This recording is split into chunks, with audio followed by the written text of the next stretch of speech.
C'est à vous. D'accord, merci. Alors, bonjour à toutes et à tous. Je m'appelle Soumaya Hi et je suis data scientist à la Factory Data IA de la SNCF.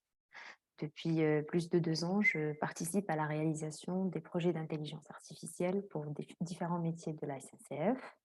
Et ce sont des projets qui reposent principalement sur des techniques d'apprentissage automatique alimentées par des modèles de plus en plus complexes.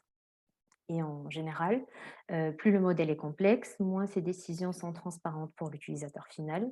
Et il ne suffit donc pas de fournir uniquement des prédictions pour que l'utilisateur final sache quelle décision prendre. C'est pour ça du coup qu'on a besoin d'interpréter les sorties du modèle pour plusieurs raisons. D'abord parce que pour l'utilisateur final, l'interprétabilité permettra d'augmenter sa confiance et l'encourager à adopter des systèmes d'apprentissage automatique. Et puis, du côté des data scientists, l'explication fournie peut les aider à mieux comprendre le problème, les données et aussi les raisons pour lesquelles le modèle peut échouer et éventuellement améliorer ou augmenter la sécurité du système d'apprentissage. Et donc, ces préoccupations concernant l'effet boîte noire des modèles complexes étaient partagées par nos métiers et risquaient de freiner l'utilisation des outils ou des solutions d'intelligence artificielle qu'on mettait en place.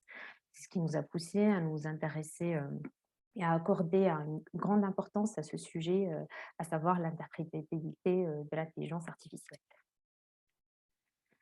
Alors, parmi les projets d'intelligence artificielle qu'on a réalisés pour le groupe, j'ai sélectionné 3 exemples de projets pour illustrer l'importance de l'intelligence artificielle et son interprétabilité pour différents métiers ou différentes entités de la SNCF. Alors, le premier exemple de projet qu'on voit ici, c'est un projet de prévision des retards des trains transiliens. Il a pour objectif d'informer les voyageurs en avance si leur train risque d'être en retard. Donc, c'est un sujet qui est un fort enjeu car si on se trompe sur l'information voyageur, c'est l'image de la SNCF et la relation client qui seront impactées. Ensuite, pour le deuxième projet, ce projet consiste, pardon, le deuxième exemple que j'ai sélectionné de projet consiste à prédire les consommations d'énergie pour permettre d'acheter l'électricité au meilleur prix. et éviter aussi à SNCF Énergie les pénalités en cas de consommation en écart avec les prévisions. Donc il faut savoir que le modèle aussi, doit être très performant et robuste car, 1 point de précision en plus, gagné sur le modèle à court terme, peut générer des économies, d'environ 1 million d'euros. Et puis le dernier projet, le 3e, exemple de projet, que j'ai choisi, aujourd'hui, a pour objectif, d'anticiper les risques de panne sur les wagons, donc sur les wagons qui ne sont pas équipés de capteurs, pour pouvoir ensuite, déclencher des opérations de maintenance spécifiques, sur les wagons à risque afin d'éviter la panne en ligne. Donc encore une fois, le modèle ne peut pas prédire n'importe quoi car, les opérations de maintenance ont des coûts et en même temps, si on ne prédit pas une panne, si on ne prédit pas correctement une panne, il y a un risque, d'avoir une panne en ligne et du coup d'impacter la régularité des trains. Alors pour, ces 3 projets, les prédictions du modèle, auront, des impacts, sur le groupe, que ce soit financièrement ou, sur le plan de la relation client. Et si les modèles mis en place sont très boîte noire, les métiers risquent de ne pas les utiliser. Et du coup, le fait de démystifier un peu cet effet de boîte noire, c'est ce qu'on appelle, l'interprétabilité, du machine learning. Et pour illustrer les différentes techniques, que je vais présenter aujourd'hui qui permettent, d'interpréter, les modèles de machine learning, je vais m'appuyer sur, le dernier exemple de projet, qui a pour objectif de prédire, les pannes sur les wagons. Alors, il existe certes, des modèles de machine learning, qui sont facilement interprétables, par exemple, comme la régression linéaire ou les arbres de décision. Mais, le problème avec ces modèles, c'est qu'ils ne sont pas toujours, très performants, surtout pour des cas d'usage ou des problématiques qui sont complexes. Comme pour les 3 exemples de projets que je viens de citer, nous avons souvent besoin d'un modèle à la fois très performant et en même temps suffisamment interprétable pour pouvoir lui faire confiance et encourager, les métiers à utiliser ces prédictions. C'est pour ça, si on veut rester performant, des fois, on est obligé d'utiliser des modèles très complexes et du coup, on est obligé d'avoir recours à des techniques d'interprétabilité qui sont, agnostiques au modèle et qu'on pourra du coup appliquer à n'importe quel modèle, indépendamment de sa complexité. Du coup, un peu éviter ce compromis entre performance et interprétabilité. Alors avant de rentrer dans les détails, de ces techniques, qui permettent d'interpréter un modèle, je voudrais d'abord souligner l'importance de l'interprétabilité.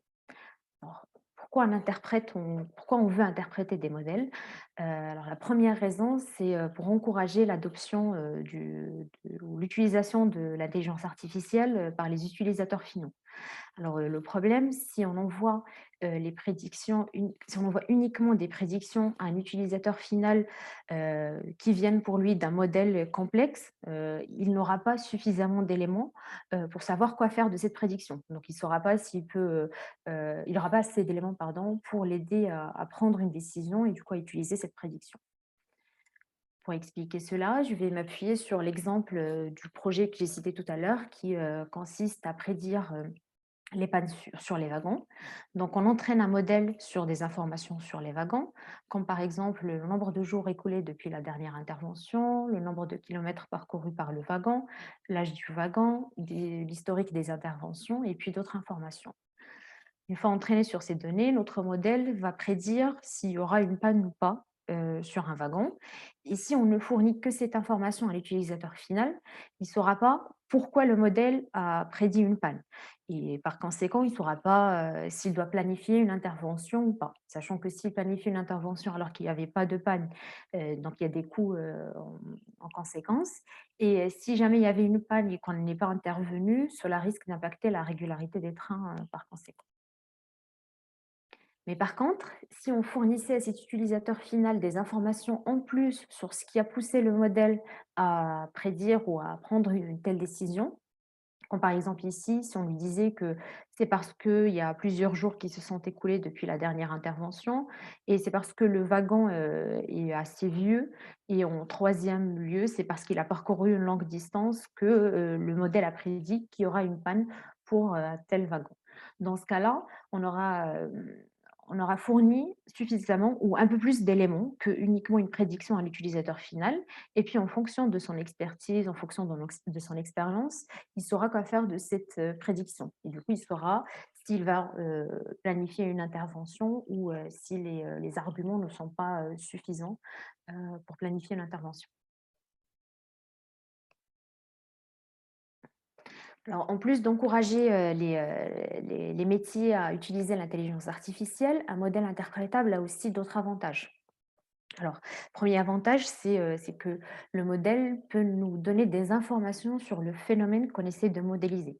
Par exemple, quand on essaie de prédire les wagons, si on, pardon, quand on essaie de prédire les pannes sur les wagons, si on arrive à entraîner un modèle à prédire correctement les pannes, on pourrait imaginer qu'on voudrait savoir qu'est-ce qui a aidé le modèle à prédire les pannes et du coup connaître les raisons, en quelque sorte, derrière les pannes en fonction des données qu'on a à disposition. L'interprétabilité permet aussi de challenger le modèle, parce que si on se rend compte que les variables auxquelles accorde le modèle le plus d'importance ne sont pas les variables auxquelles il était censé accorder autant d'importance, dans ce cas-là, on pourrait améliorer notre modèle.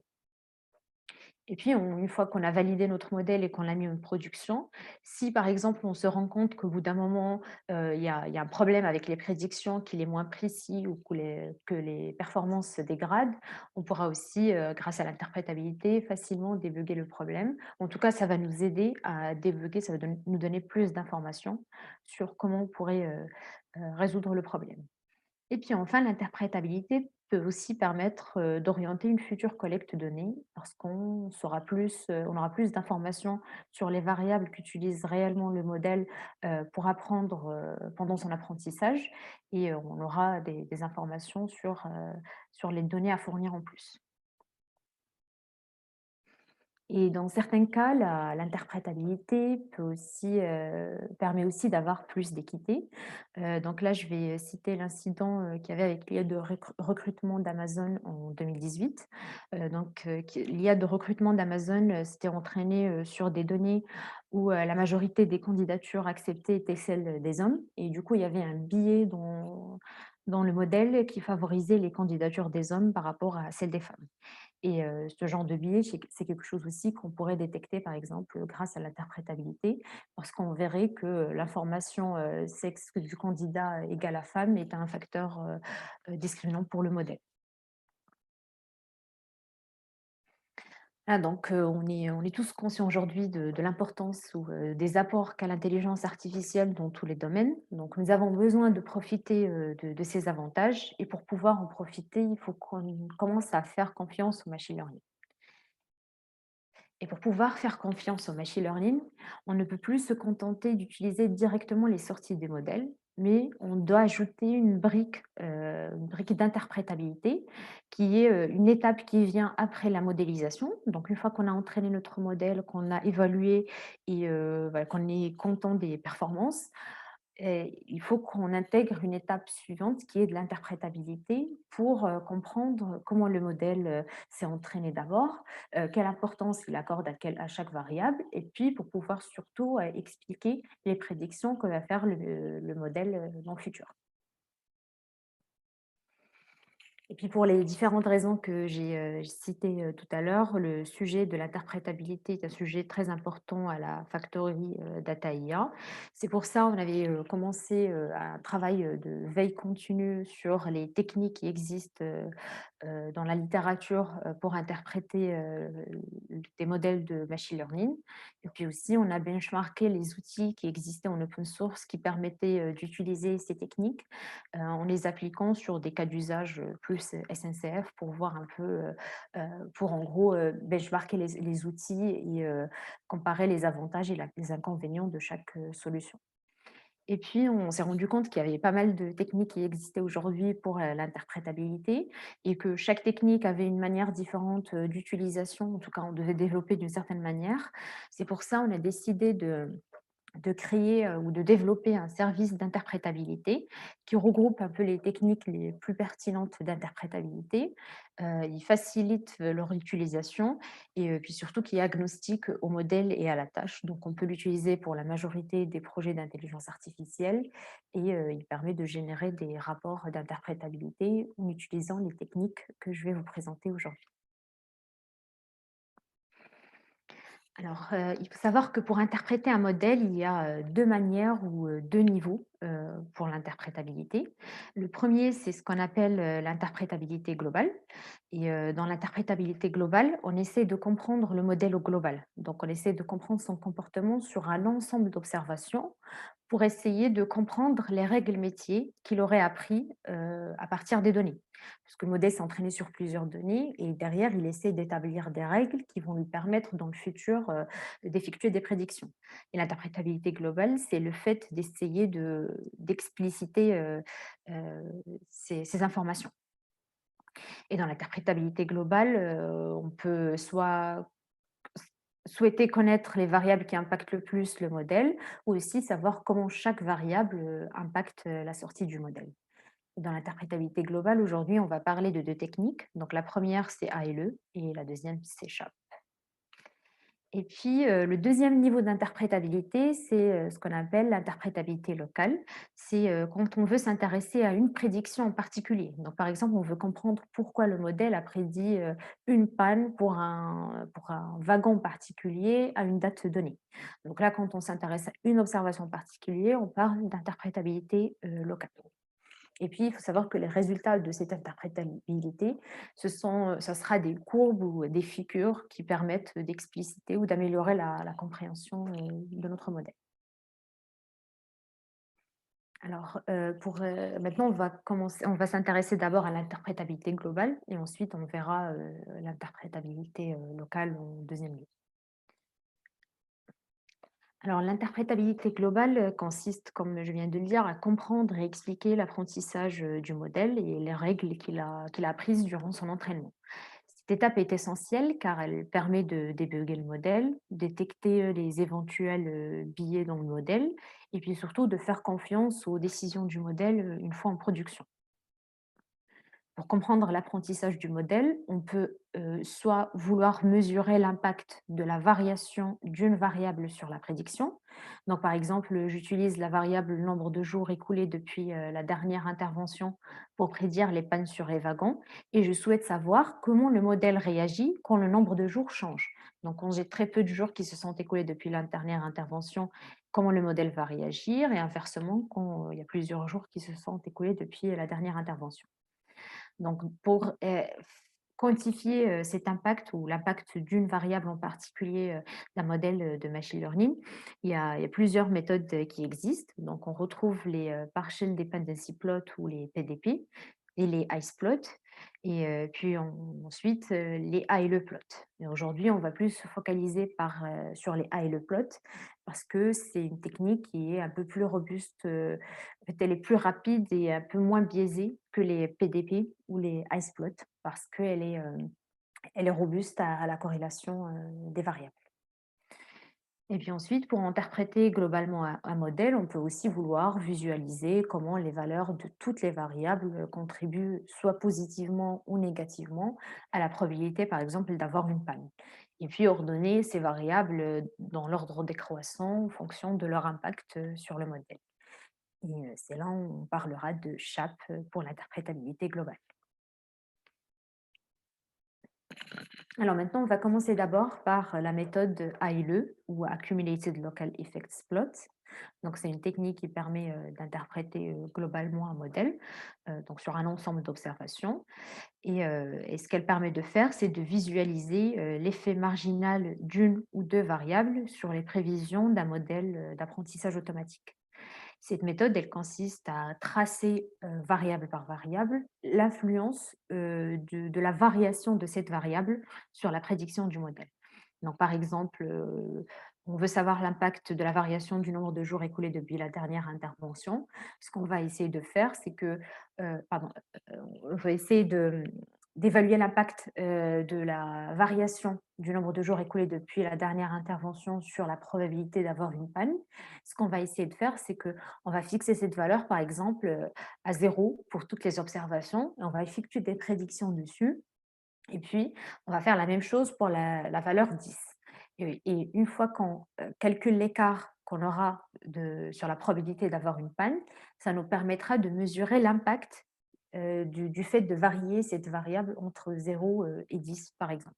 Mais on verra par la suite le détail de calcul de ces techniques. Alors, pour expliquer à LE, j'ai pris un exemple simple. Donc, toujours, on essaye de prédire les pannes sur les wagons. Mais j'ai pris que 3 variables pour simplifier. Donc, supposons qu'on essaye de prédire, les pannes sur les wagons et en prenant 3 variables. Donc, l'âge du wagon, le nombre de jours, écoulés depuis la dernière intervention, le nombre de kilomètres parcourus depuis la dernière intervention et puis on entraîne notre modèle à prédire des probabilités, d'avoir une panne sur le wagon, selon ces informations. Donc, supposons qu'on souhaite s'intéresser à l'effet de la variable nombre de jours écoulés depuis la dernière intervention. Ce qu'on va faire, c'est qu'on va, on va découper l'intervalle de valeur de cette variable. Donc là, on voit qu'elle varie entre 0 et 400. Supposons que 400, c'est la valeur maximale que prend cette variable.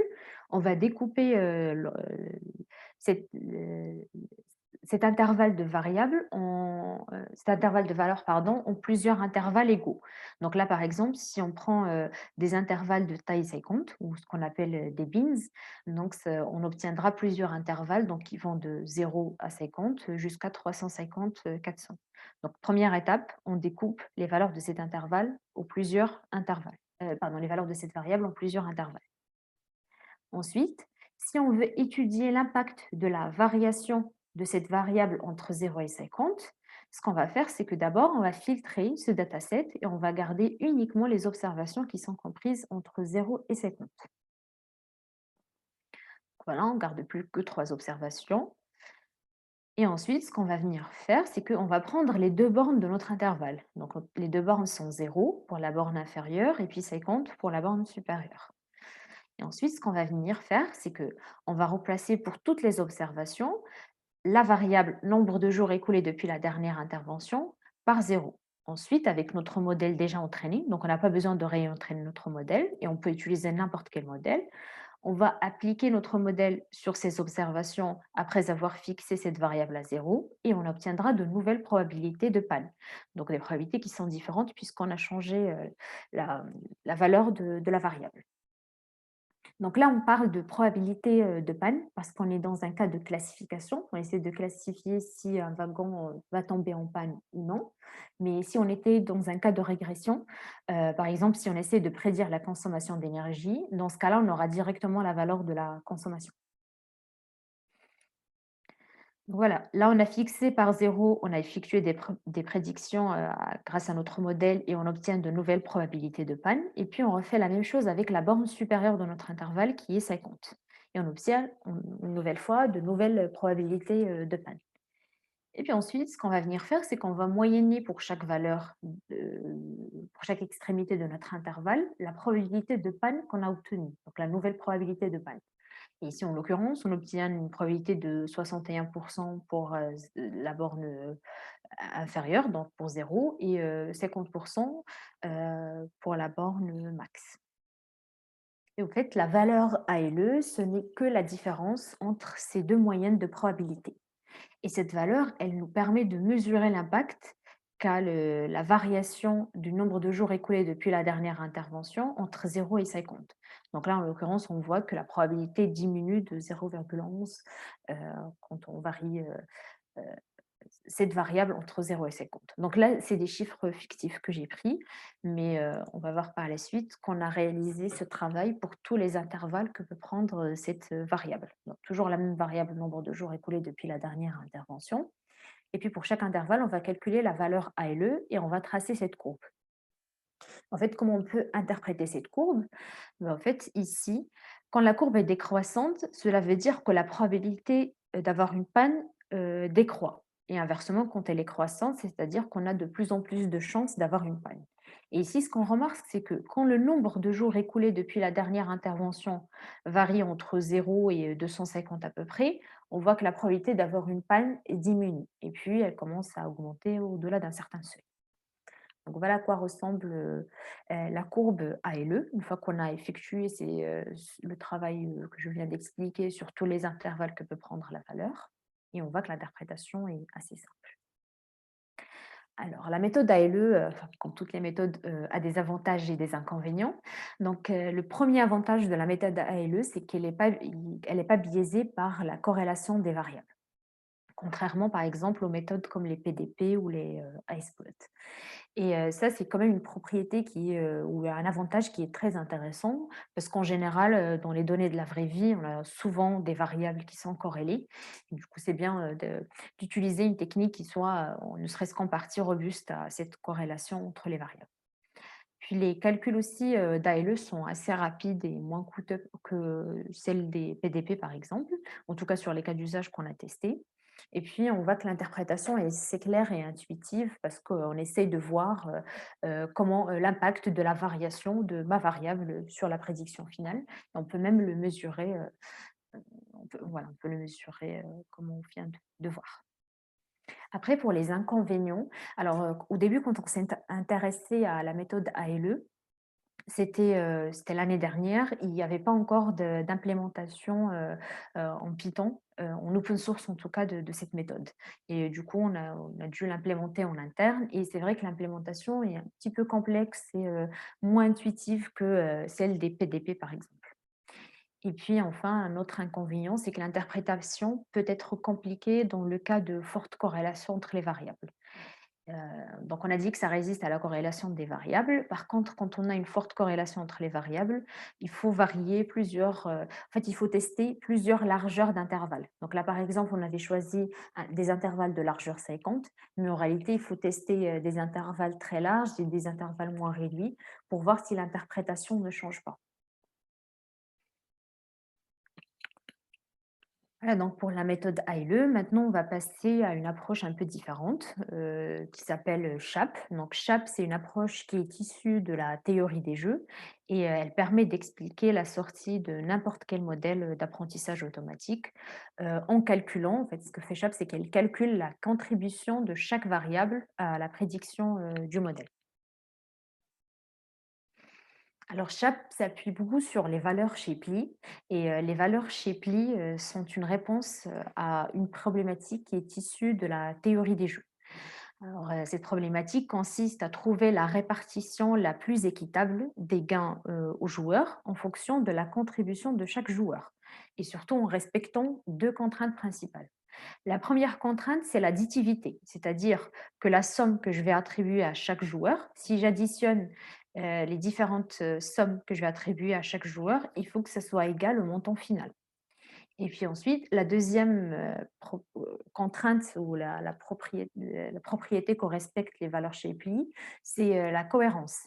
C'est-à-dire que plus la contribution d'un joueur est élevée, plus doit l'être la récompense. En fait, comment on calcule les valeurs Shapley?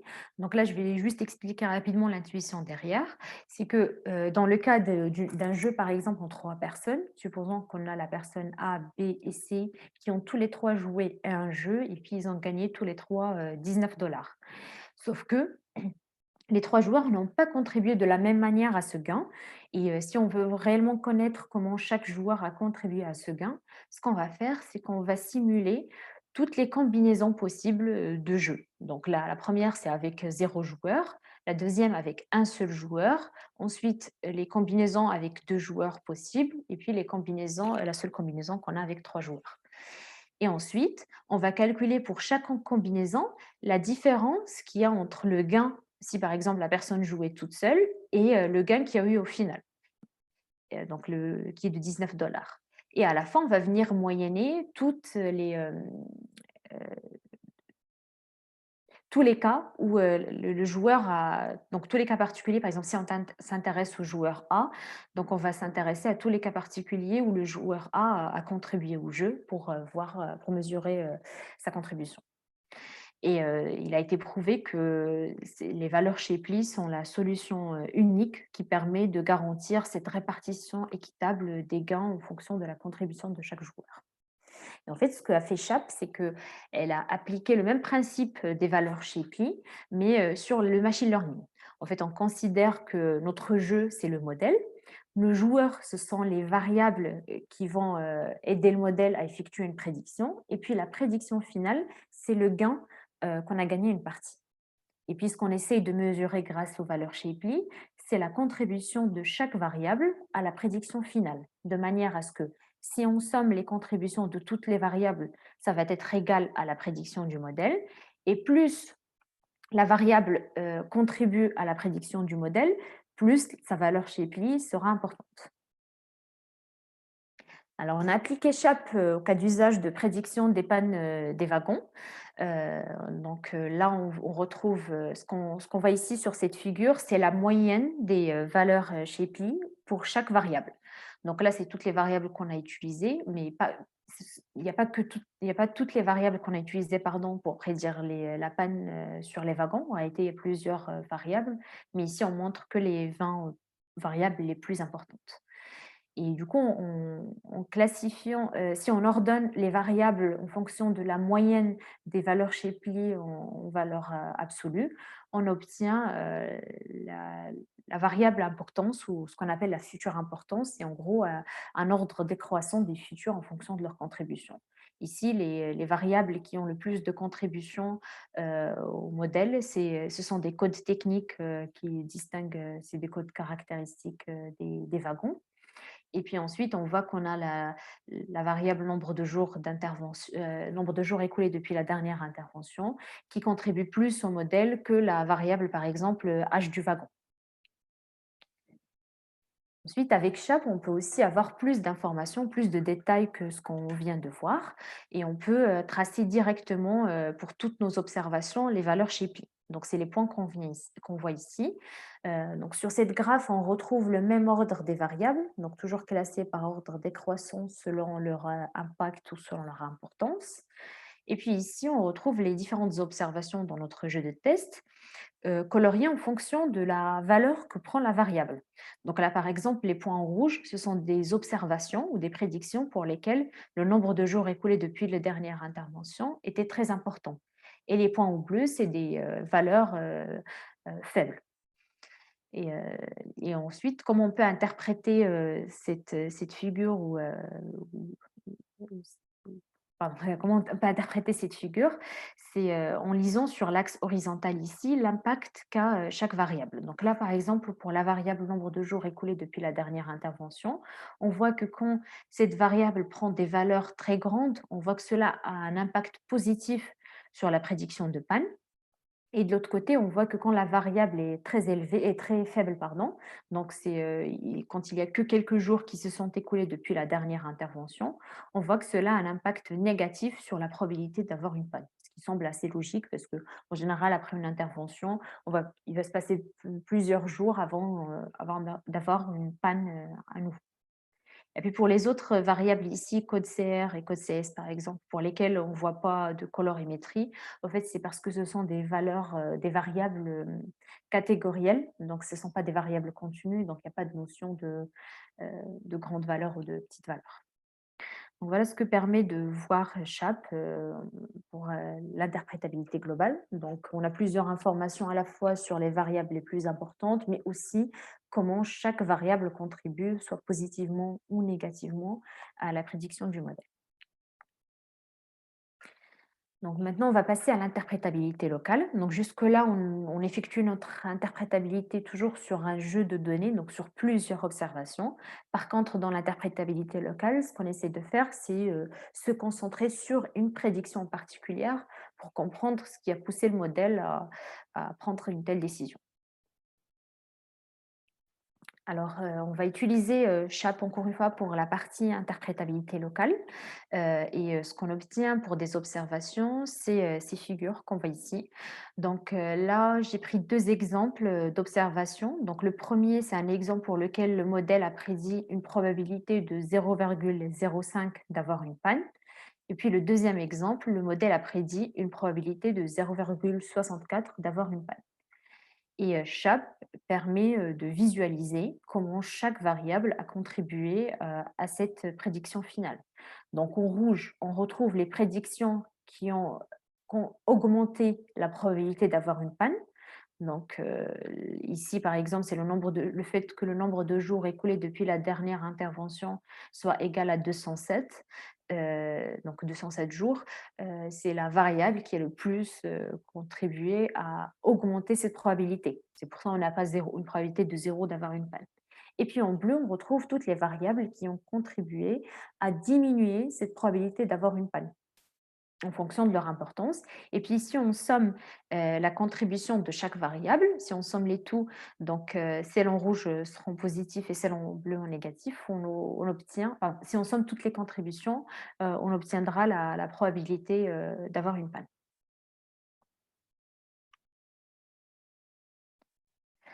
Alors, c'est vrai que jusque-là, on s'est, principalement focalisé sur des techniques, d'interprétabilité appliquées à des données tabulaires, mais, il faut savoir que on peut appliquer les mêmes techniques aussi sur d'autres formats de données, par exemple, les données textes.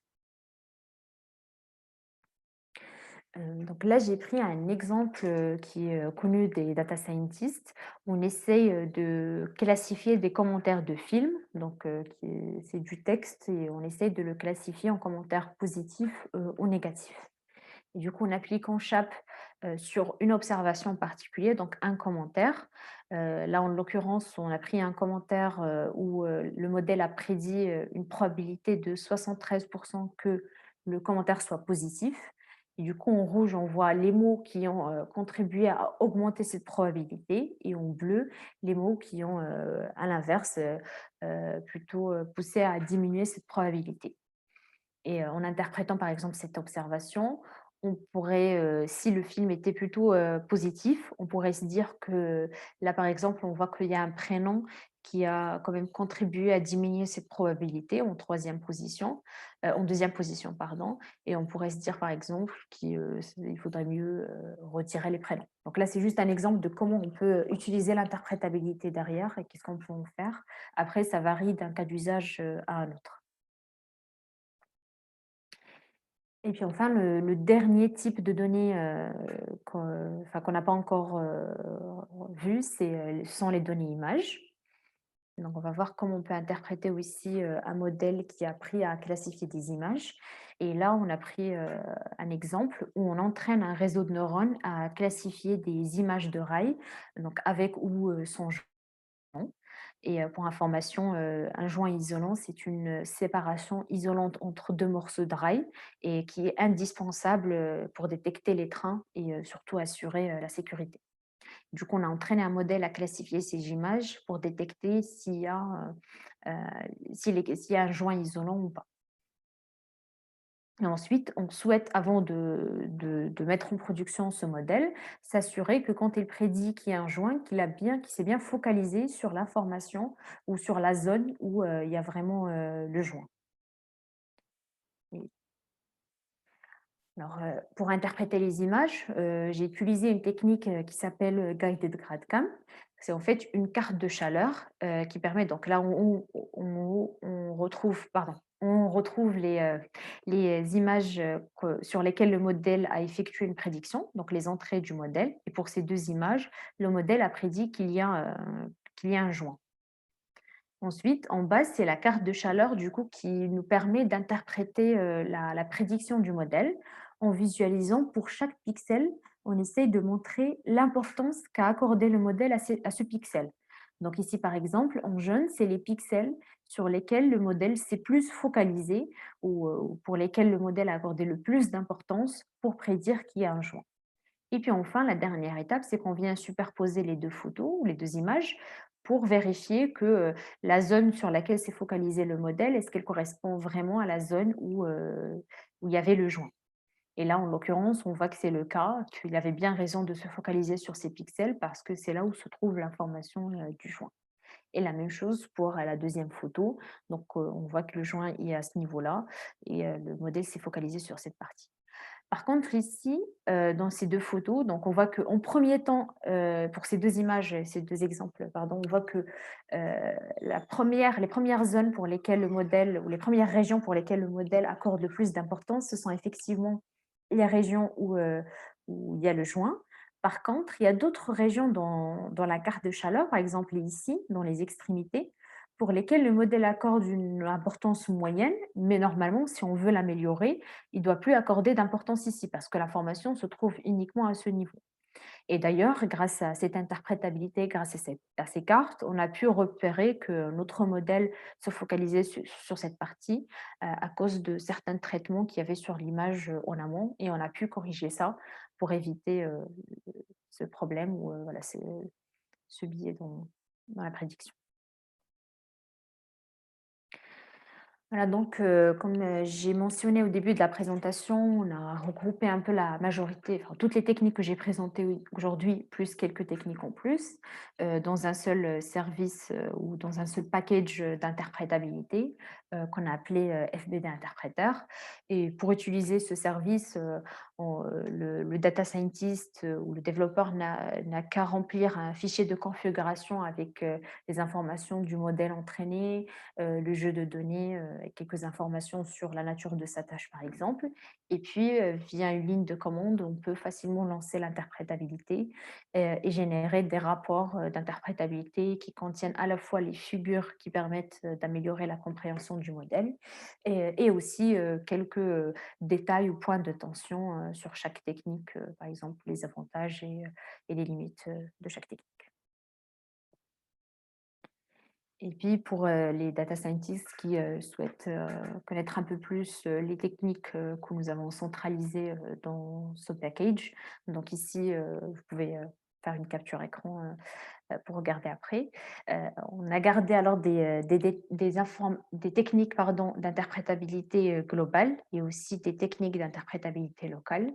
Et puis aussi, on a une deuxième distinction qu'on n'a pas vue aujourd'hui, c'est la distinction entre des techniques qui sont agnostiques au modèle. Donc aujourd'hui, on a principalement montré des techniques agnostiques au modèle, mais il y a aussi des techniques qui sont spécifiques à certains types de modèles, par exemple comme les arbres de décision ou autres types de modèles.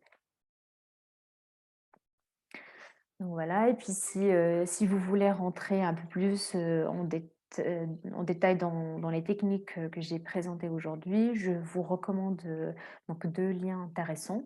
Le premier, c'est le livre, Interpretable Machine Learning. Donc c'est un livre qui recense, heu, toutes les techniques d'interprétabilité. Il compare chaque technique, liste les avantages et les inconvénients et puis surtout l'intuition derrière chaque technique. Et puis le deuxième lien, c'est le repo, Git, de la librairie Sharp.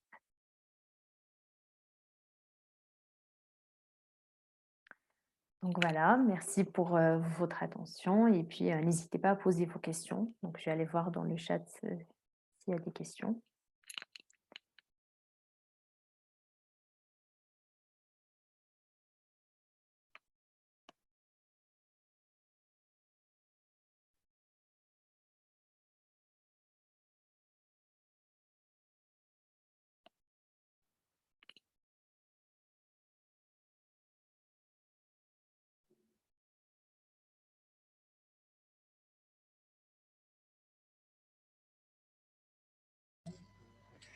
Si vous avez des questions, n'hésitez pas à poser vos questions sur la page Imagina. Vous pouvez retrouver le lien en bas de votre page.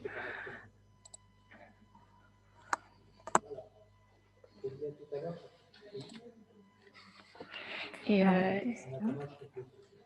Pardon. pardon. Oui, il y a une question. C'est bonjour.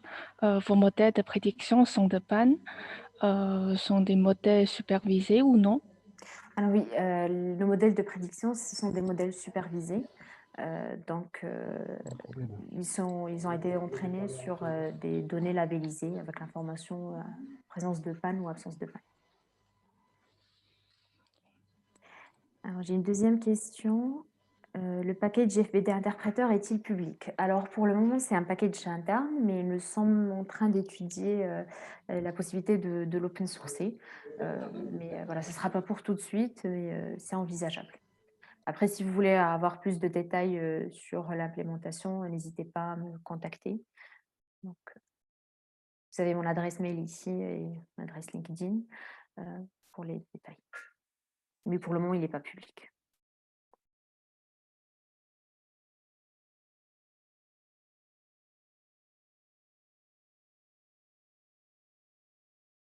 Il y a une question, y a-t-il des recherches pour exploiter les techniques de traitement de langage naturel pour décrire verbalement les interprétations? Je suppose que vous parlez Alors, pour le moment, ce qu'on essaie de faire, donc pour le moment, ce qu'inclut, ce qui a été, intégré au package FPD Interpreter, c'est la technique SHAP. Donc, elle prend, en entrée, le jeu de données déjà préparé, donc le jeu de données sur lequel le modèle s'est entraîné ou en tout cas les, avec le même format, que les observations sur lesquelles le modèle peut effectuer des prédictions. Et ensuite, pour chaque, parce qu'après l'information du mot, on l'a pas, on la perd dans les traitements qu'on effectue sur la donnée, parce que le modèle ne peut pas apprendre sur des mots directement. Et ensuite, à la sortie, on essaie de trouver une correspondance entre la représentation de chaque mot avec le mot d'origine. Après, sur les techniques de traitement du langage naturel pour décrire les interprétations, si vous parlez de modèles spécifiques pour du NLP, non, on n'a pas appliqué des modèles pour expliquer d'autres modèles, c'était plus des techniques pour identifier les variables les plus importantes. J'espère que ça répond à la question. En tout cas, n'hésitez pas à reformuler si ce n'est pas le cas.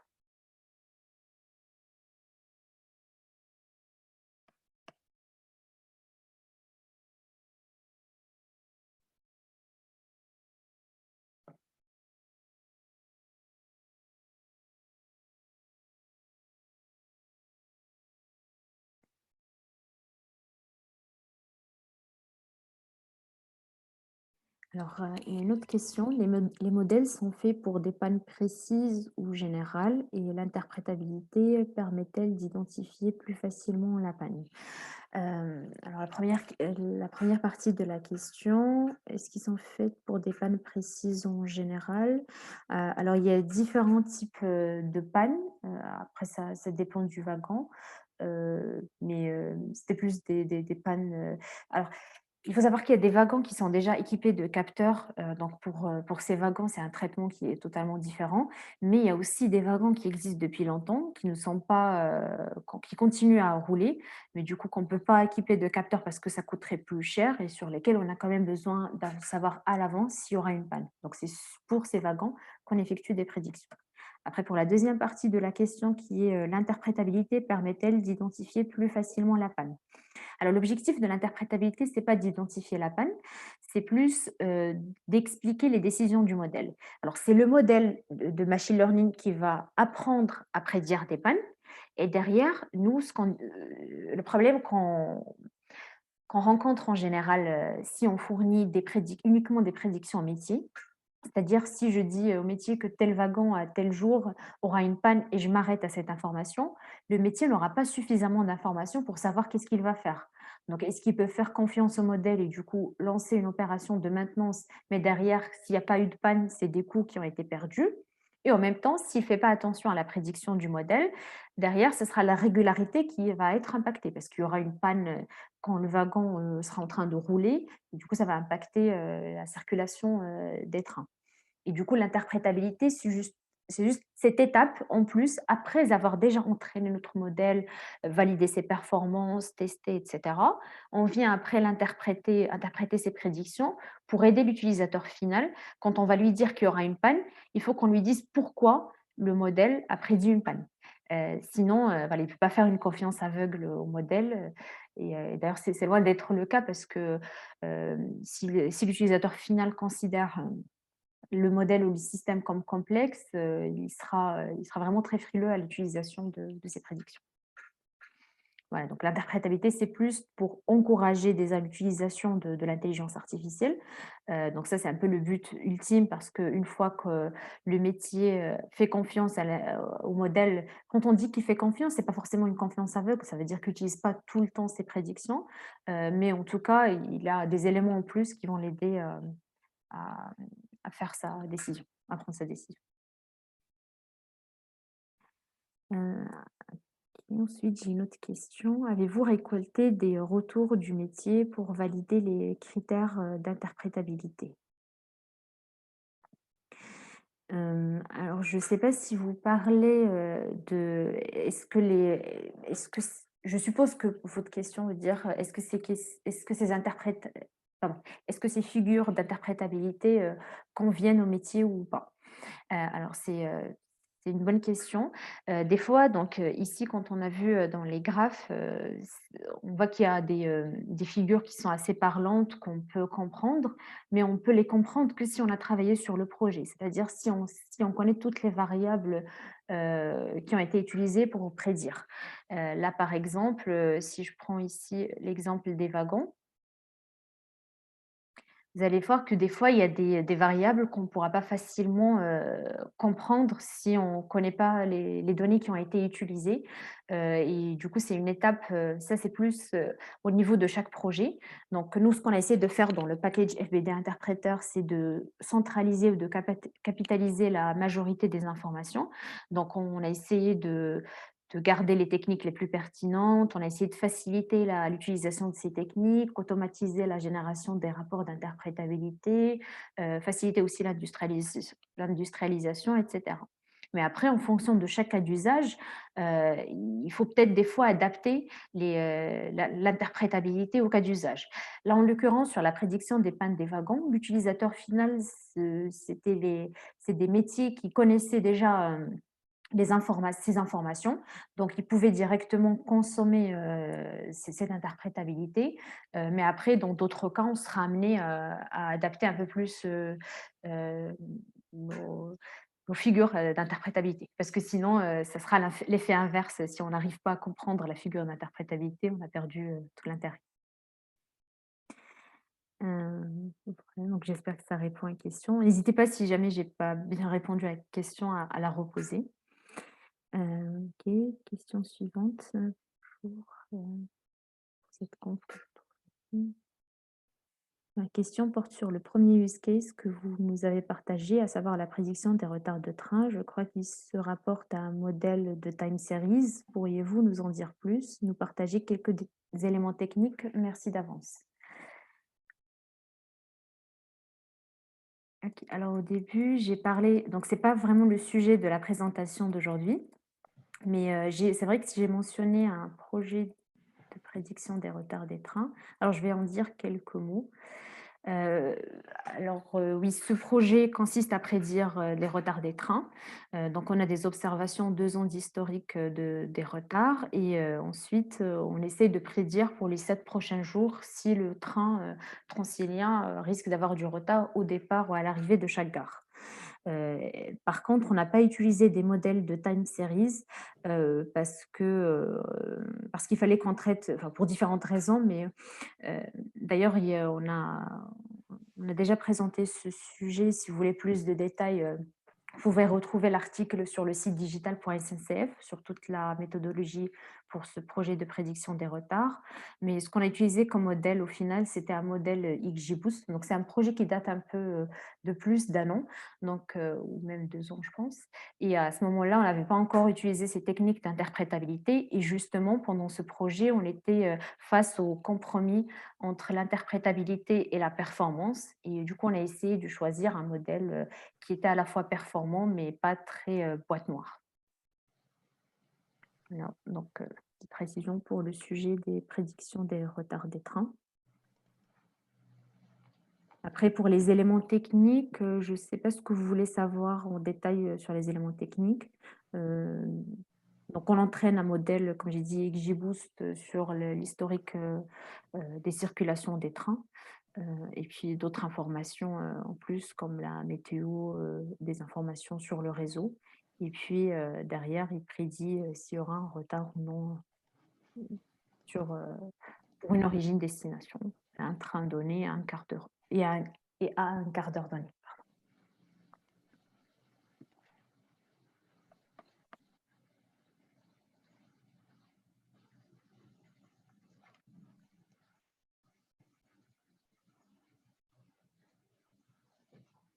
D'autres questions?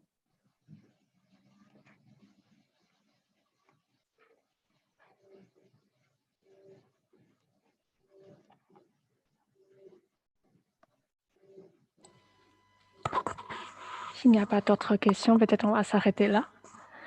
Merci beaucoup pour votre intervention et votre présentation. C'est très, très intéressant. D'accord, merci et merci à vous d'avoir assisté à la présentation. Et n'hésitez pas à me contacter si vous avez plus de questions, si vous voulez échanger sur le sujet.